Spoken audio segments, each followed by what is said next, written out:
recebendo, minha gente, no nosso programa, o Dr. Santetti, que trata a dependência química. E cada vez mais cresce o número de drogadição, não só aqui no estado, mas em vários estados. E assim vai se alastrando, não é, doutor? Infelizmente. E a maconha, que era antigamente, nos anos 60, 70, uma ervinha aí que deixava, de repente, a pessoa zen, hoje está muito grave essa história de usar essa maconha, não é, doutor? É por aí. Seja bem-vindo. Obrigado. Prazer novamente estar aqui com vocês. Né? Obrigada. Essa pergunta que você faz, essa afirmação que você faz sobre a maconha é bastante séria, né? A maconha, lamentavelmente, não é mais aquela substância que a gente diz natural. Nenhuma droga se pode dizer natural, né? Ela é droga, né? Ela é droga e como tal tem que ser tratada. Né? Não, mesmo porque, doutor, mesmo naquela época, anos 70, que diziam que a maconha fazia bem, mas tem um porém nisso tudo. Já deixava a pessoa alterada de alguma forma. Quer dizer, né? A pessoa já ficava alegre, já ficava, sei lá como ficava, eu não sei, não faço nem ideia, mas já tinha uma alteração. Uhum. Isso é importante a gente lembrar.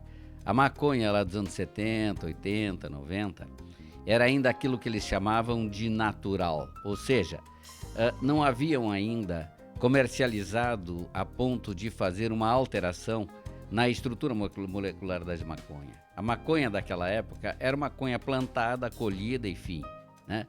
Hoje não, hoje já tem todo um sistema, né? A maconha hoje já está na sua base toda alterada, modificada, né? Fazendo com que hoje o THC da maconha, ele vá de 2 a 75 até 13 e tanto, até 4%.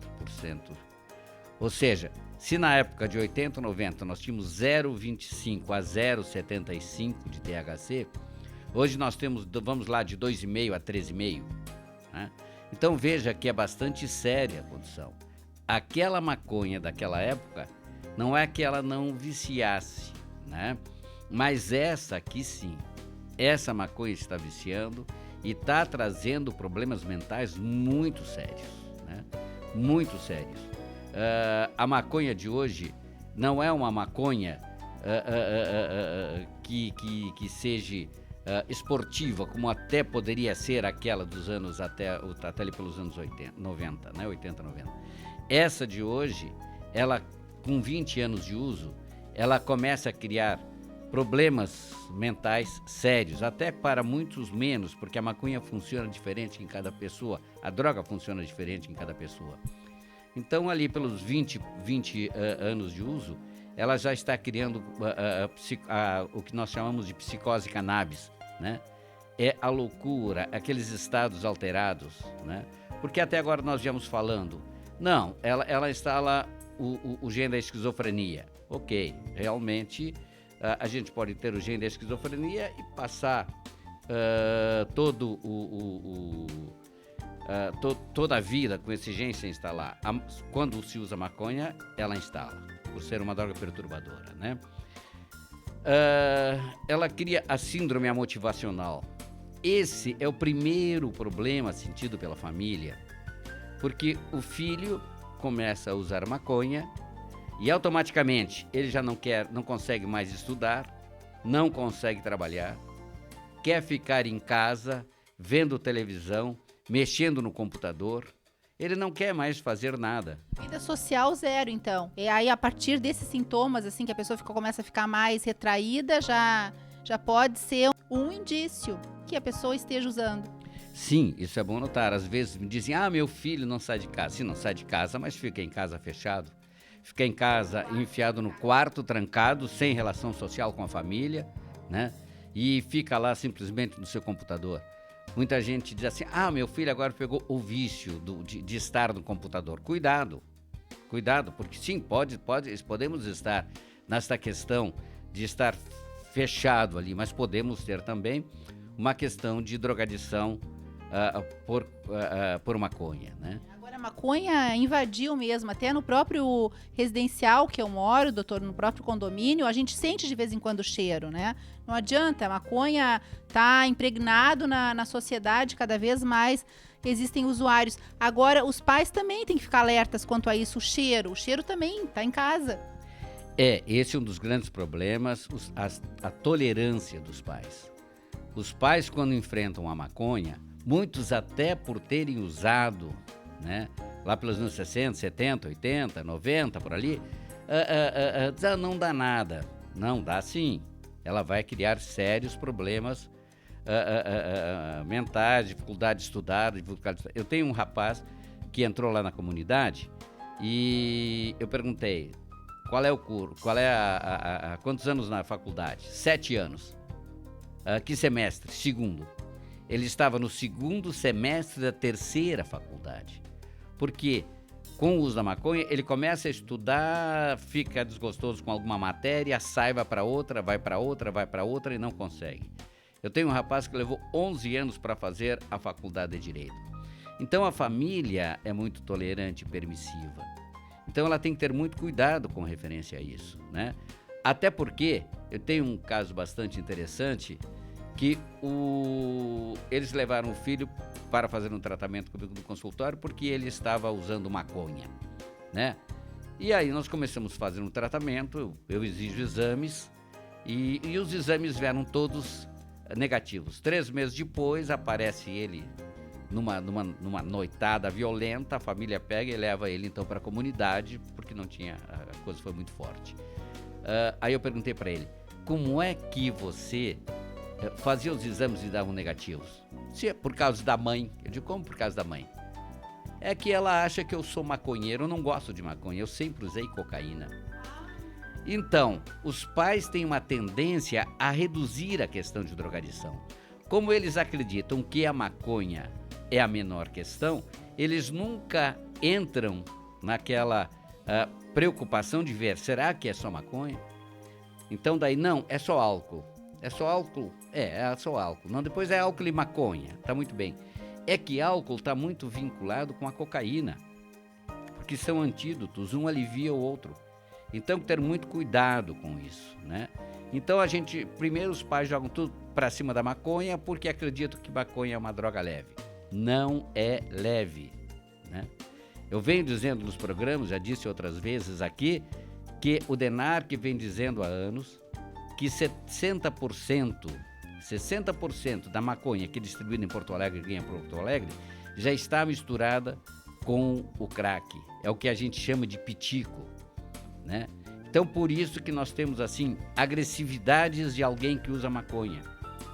Exatamente. Antigamente não tinha agressividade no uso de maconha. Hoje já tem, em decorrência dessa alteração do THC, que está muito alto, por essa questão de estar misturado com o crack, né? E aí, então, a compulsão da abstinência é muito grande. E é para viciar mesmo, justamente quem vende é para viciar mesmo a pessoa. Vai aí numa maconhazinha, né? Já coloca no diminutivo também, e a pessoa, o adolescente, sei lá, que já tá meio louco para experimentar, não é, doutor? Já entra na onda justamente para ser viciado. Isso a gente tem que lembrar os pais, né? Quando eles dizem para os pais, né, que maconha é remédio, né, a gente tem que dizer, sim, maconha pode ter substâncias medicamentosas. Só a erva, sem mistura. Só tem, não, assim, ela pode ser ter substâncias medicamentosas, né? Mas primeira pergunta, qual é a doença que você está curando? Segundo, quem foi o médico que receitou maconha? Porque não é fumar maconha que é remédio. São substâncias contidas na maconha que, extraída da maconha, individualmente tem funções medicamentosas. Então não adianta dizer, olha, maconha é remédio. Não, maconha para fumar não é remédio. Já tem aquela dúvida que o filho, porventura, esteja usando alguma droga, tem que procurar o senhor imediatamente, não é, doutor? Aí o senhor vai dizer qual é o caminho, porque não adianta a pessoa querer adivinhar se é maconha, se é crack, sei lá o que é, né? Não adianta, tem que procurar o doutor, que aí sim vai dizer a solução. É muito importante quando eles começam a alterar seu comportamento. O grande problema, às vezes, é a questão de idade. Entre o adolescente, né, e aquele que já está usando droga, né? O adolescente, ele contesta.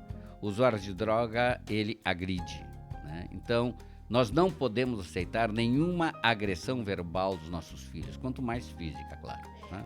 Qualquer alteração que o filho possa ter em casa, ou não só o filho, também o pai, não é, doutor? Ou de repente, sei lá, já vê um caso de um parente, de um vizinho, ligue para o doutor Santetti e tenham maiores informações. Já começa aí o tratamento com a consulta no escritório do doutor para ver o que vai ser feito depois, não é, doutor? O segundo passo. Exatamente. Quer dizer, a ideia é que quando a família perceba isso, venha a família. Eles têm o hábito de trazer o adicto para conversar. Não. Primeiro a família. Vamos saber o que vamos tratar, como vamos tratar, qual é a situação e a possibilidade da família em se posicionar frente à drogadição. É com base nisso que nós vamos poder depois fazer o enfrentamento da droga. Não trazer drogado para mim dizer, não, olha, a droga faz isso. Eles sabem tudo. Não se preocupem em achar que eles não sabem. Eles sabem, ele só não pode defender. Ele defende a tese contrária, claro, né? E para me lutar contra o meu inimigo, eu preciso conhecer as forças do inimigo. Então, tudo que a droga traz, é claro que eles sabem. Todos os problemas que ela traz, é claro que eles sabem, né? Então, quem não sabe são os pais. Então, por isso, sempre, num primeiro momento, eu peço que venham os pais conversar comigo. Só depois, então, a gente vê o que é e como pode tratar essa questão. E aí, então, entraria, então, a figura do drogado, do usuário de droga, para a gente, então, conversar e iniciar um tratamento. E não é fácil, né? Até chegar no filho com maior delicadeza e fazer ele entender que precisa de um tratamento não deve ser fácil, hein, doutor? É complicado. Então, minha gente, liguem para o doutor Santetti qualquer problema que vocês tenham de drogadição.